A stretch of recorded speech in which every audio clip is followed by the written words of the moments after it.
Good evening and welcome to Straight Talk. I'm your host, Eugene Chan. Our guest tonight is Professor Sophia Chan, our Secretary for Food and Health since 2017. From the nursing profession, she has a Master in Public Health from Harvard and completed her doctoral studies at the University of Hong Kong. We have invited Professor Chan tonight to tell us how Hong Kong can exit the COVID pandemic. Welcome, Sophia. Welcome. Thank you. Sophia, the last 2 years have been a very tough time for both Hong Kong and the world through this pandemic. And actually, Hong Kong was doing quite well. We were recovering. I remember the second part of last year, we were close to having 80 days without a case. And we were close to having the borders reopen until this fifth wave came. Maybe you can tell the viewers, what is the quickest update on the situation in terms of numbers or hospitalization rates or even deaths? Okay. Thank you, Eugene.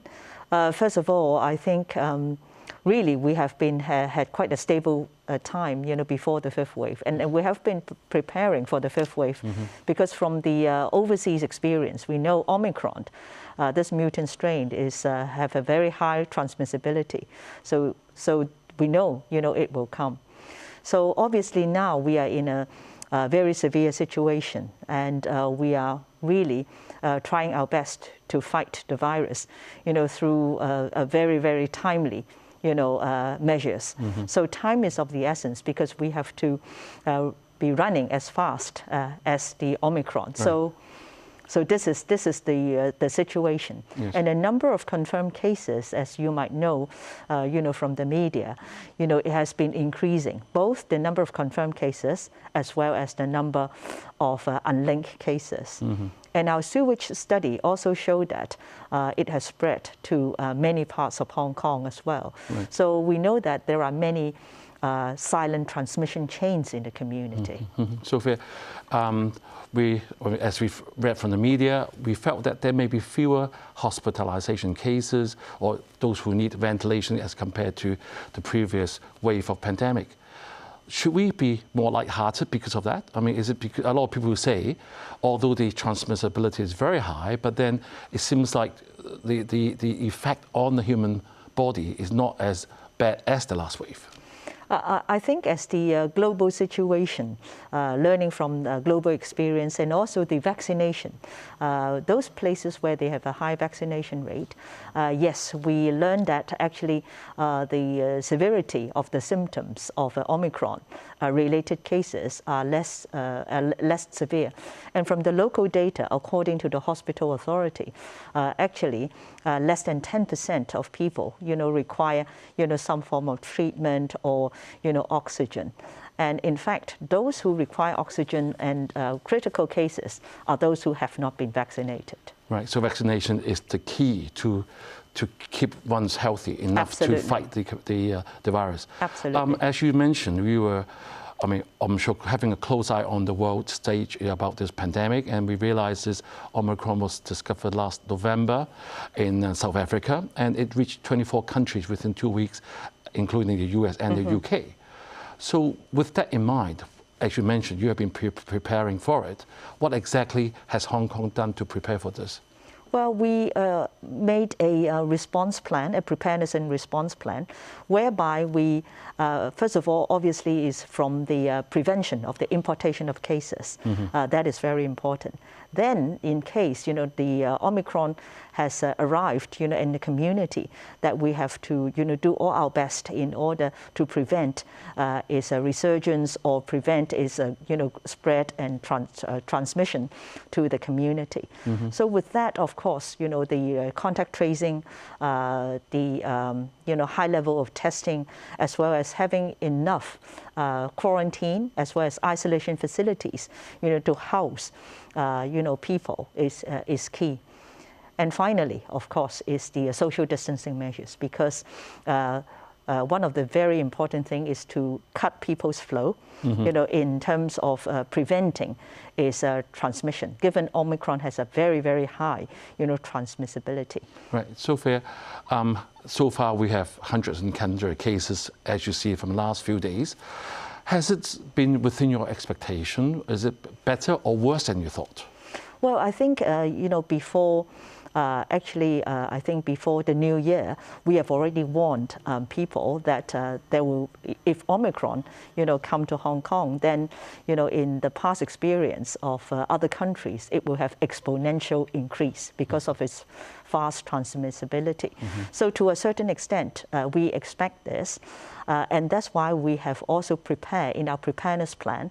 Not only have we prepared to increase the capacity, for example, in testing, in contact tracing, and also our facilities, but also we have devised schemes like what we call the Stay Home Safe scheme, so that there are home quarantine. And probably, if we do not have other facilities or not enough facilities for even the cases, then it will be home isolation. Right. So as you know, this Omicron outbreak was from the pilots that didn't really follow the rules. And the effect has been catastrophic for the whole of Hong Kong.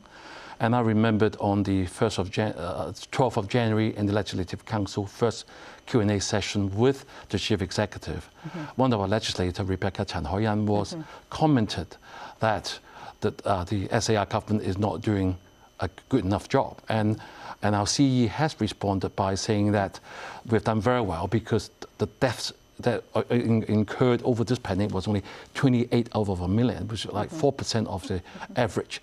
So all these comments were direct against your bureau, and I'm sure we all appreciate all the hard work by you and the colleagues. I mean, there's no doubt about it. However, in hindsight, is there anything that, if you knew earlier, that you could have done, that we could have done a better job?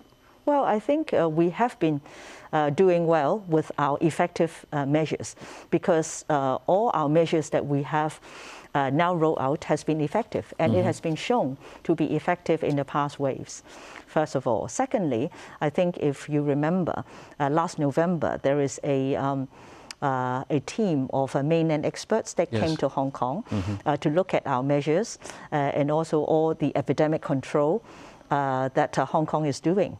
And the team of experts from the National Health Commission think that Hong Kong is very professional, and they recognize our efforts in, preventing and also controlling the epidemic, so far. And that's why we are in a position to resume quarantine-free travel. Right. Of course, depending on, the next wave, the situation. So in other words, you have done the best you can under the situation. Yes, I think in terms of our measures, I think we are in control of the measures. Right. But of course, given Omicron's, transmissibility, very high transmissibility, and also its characteristics, I think we are running as fast as we can. Right. And that's why, most recently, if you know that not only are we ramping up our PCR testing capacity, we are also distributing these quick tests, to the people in Hong Kong. Of course, also risk-based, in order to run, to catch up, with time. As you said, time is of an essence, and especially we're nearly through the Chinese New Year festive period, and we know that because inevitably there will be family gatherings, so we were expecting even more cases coming through in the next few days or even weeks. Does our hospital system has enough capacity to deal with those cases that have symptoms or having more severe symptoms? Obviously, the hospital have limited capacity. We have a total of about 3,600, sort of places, for people, and we are now. We are still in the dynamic, zero infection strategy. We are still adopting, and that means, everybody who is infected, will be putting in hospital or community facilities. But we are already preparing Penny's Bay, vacating Penny's Bay, part of Penny's Bay to become community isolation facilities, right. For the cases who are well and also don't have symptoms, young, and after assessment by the hospital authority. Right. So since you mentioned the term Penny's Bay, which is a sort of a scary term for a lot of viewers, because from what the stories they hear and the feedback of some of the isolated cases of feedbacks. So one of our advisors, David Hu-Shu-Chang, was proposing allowing asymptomatic patients to sort of isolate at home, and many countries are actually doing that, and I know we will be doing that. Do you think that by doing this, people are more willing to go for tests and be coming out and tell you that, gee, I'm infected, let's deal with it? Mm-hmm. Well, I think obviously we are now, trying to, and I think, it will be rolling out, in no time, 2 schemes. One is the home quarantine, that is for the close contacts, and the other one is a home isolation for the cases. But the home isolation is at a later phase, of course, because we are now turning Penny's Bay, into a community isolation facility for the cases. And after assessment, if the case is suitable, at a certain point, that they may be isolating at home. Right. But for the close contacts, again, we will be starting very, very soon, the home quarantine. Right. So after the break, we will be talking about the most asked question: why aren't Hong Kong doing all nationwide testing? Okay. Right. Let's take a break and see you guys soon.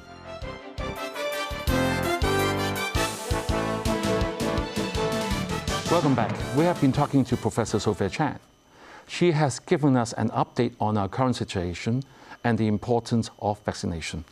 So, Secretary, before the break, we mentioned about what we always see in the WhatsApp messages, in the media, saying that Hong Kong government should follow what the central government do, lock down the whole city and do a nationwide or territory-wide sort of a testing.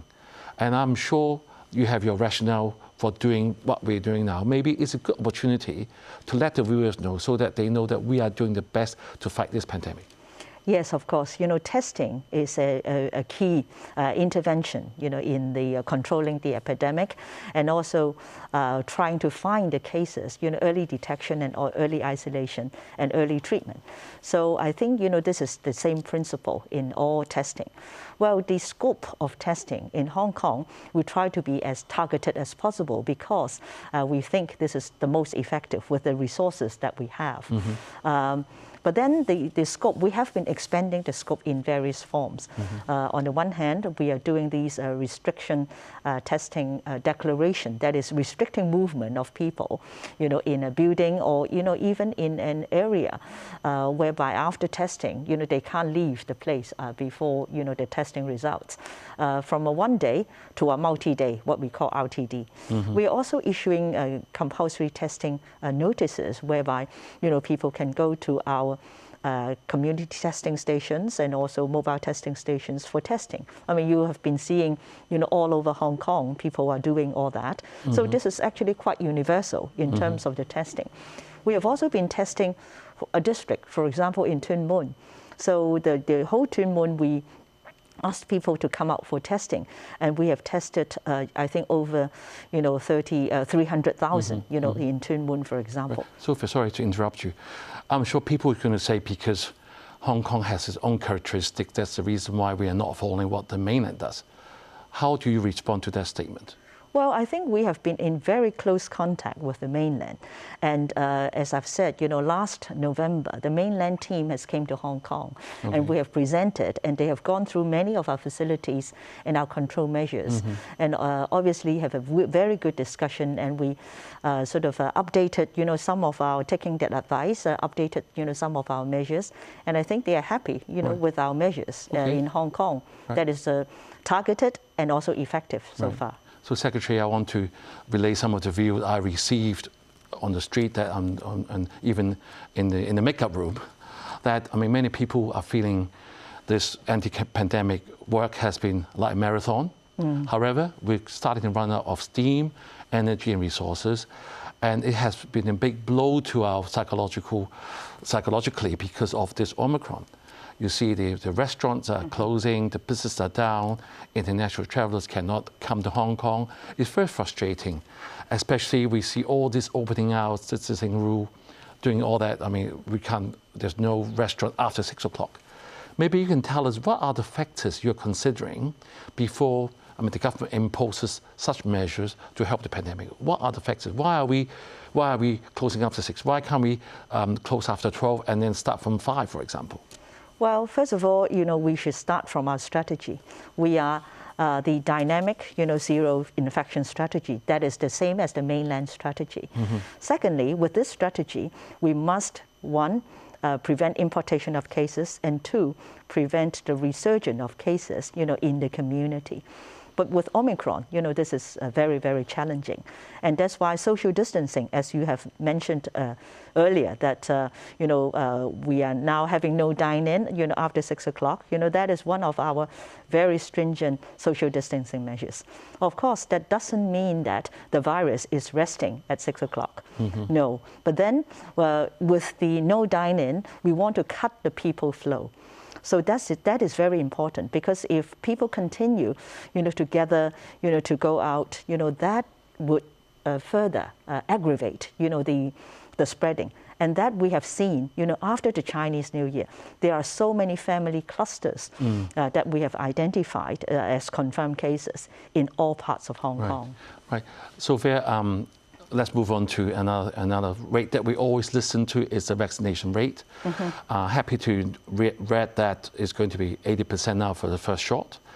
And however, we always feel that we are kind of the unvaccinated are basically essentially holding the rest of us in ransom, because as Chief Executive has said, if we reach 90%, if not 100%, a lot of all the measures can be relooked at and relaxed. And the Executive Council convener Bernard Chan has said all these crippling restrictions on the city's social and business life are largely so that the unvaccinated can be protected. So what else can we do to increase the vaccination rate, especially the elderly, which only like 31% for those over 80 years old? My parents just got vaccinated, finally. What can we do? Well, the government has rolled out the vaccination program, for about a year now, and we have just reached just over 80%, for the first dose. Of course, the two vaccine that we are providing, Sinovac and BioNTech, are safe and also efficacious vaccine. Well, the only problem that we are now facing is, people, elderly people, especially those who are above 80, and many of them are actually, in elderly homes. So I think, trying to vaccinate the elders in elderly home is actually one of our priorities. If we have to get the over 80 vaccination rate up, I think the over 60 to 69 and 70 to 79 are trying to get are actually on the rise now. Are you considering some financial support to those elderly homes, like, Well, I think we are not paying people per se, but of course, we are trying our best. The Social Welfare Department is responsible for the elderly home, and I understand, they are working very hard with the visiting doctors team, and also trying to get the family members to agree. I think, that is also, one of the issues that initially the family members are not letting the elderly parents have vaccination. So I think more explanation and more advice, from the doctors are important. Right. So another issue that is much talked about in the community is about the zero COVID versus living with a virus policy that we see in the rest of the world. Before we go on that topic, I think our legislator, Junius Ho, actually said that the health expert who suggested Hong Kong to living with a COVID strategy should be viewed as violating the national security law. I'm sure that's not true, is it?